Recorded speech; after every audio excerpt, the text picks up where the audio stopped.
Final update. I spent my savings to put my boyfriend through medical school. At his graduation party, in front of his family, he announced he was leaving me, saying, "I'm a doctor now. I need a wife who isn't a waitress." I just smiled and toasted to his success. This morning, the medical board called him about his application, and my phone hasn't stopped ringing. You want to talk about what you deserve? You deserve to pay your debts. The total is at the bottom, $214,350. The entire table was silent. Alex stared at the pages, his mouth hanging open. He looked like he couldn't breathe. His mom was openly sobbing now, and his dad just looked empty, staring at the invoice like it was a death certificate. I picked up my purse and my coffee cup.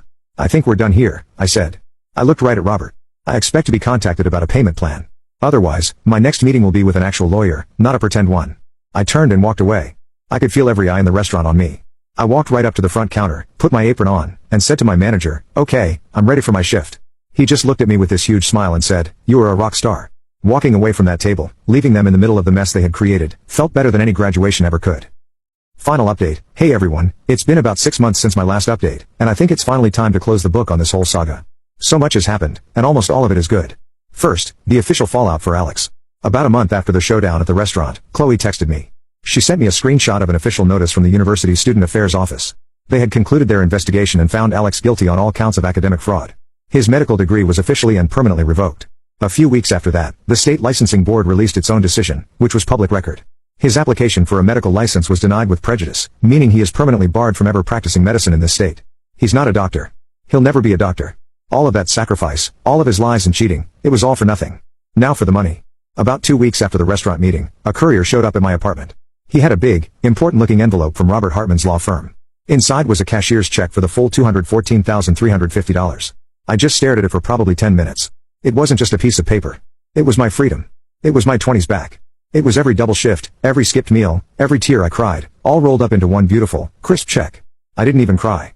I just folded it up, put it in my purse, and walked to the bank. The feeling of seeing that number appear in my own bank account was indescribable. The very next day, I walked into my job, found my manager, and gave him my 2 weeks notice. He just gave me a massive hug and said, "It's about time."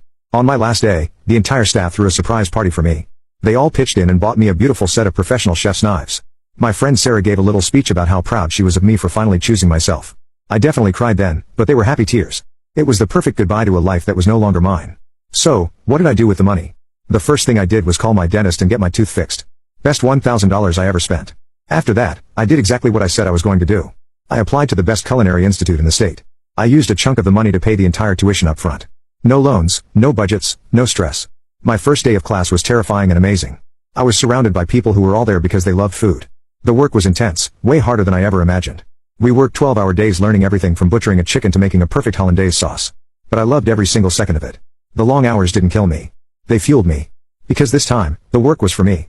I discovered I had a real talent for baking and pastries, a kind of patient, precise work that I found incredibly peaceful.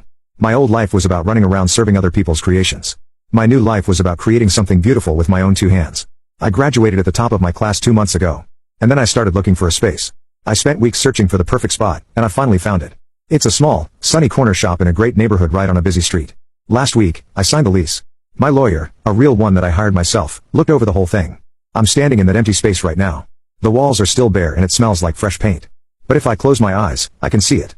I can see the little tables, the pastry case full of things I've made, the espresso machine humming. There's a huge banner hanging in the front window. It says, "Coming soon." And underneath, in beautiful gold letters, is the name I chose. It's called the Grateful Waitress Bistro. I haven't heard a word from Alex or his family since that day. Other than the check arriving, Chloe and I text sometimes, just checking in. She told me Alex had to get a job as a clerk at a shipping company. He's living in his parents' basement. He's a ghost of the big, important man he thought he was going to be. It's funny. He told me I should be grateful for the ride he took me on. But the truth is, I'm just grateful I got off. I wouldn't be here in my own almost restaurant if he hadn't shown me his true colors. He thought my life as a waitress was small, but he didn't realize that from my vantage point, I saw everything. I saw kindness and cruelty. I saw love and lies. I learned how to read people, how to be patient, and how to work harder than anyone else in the room.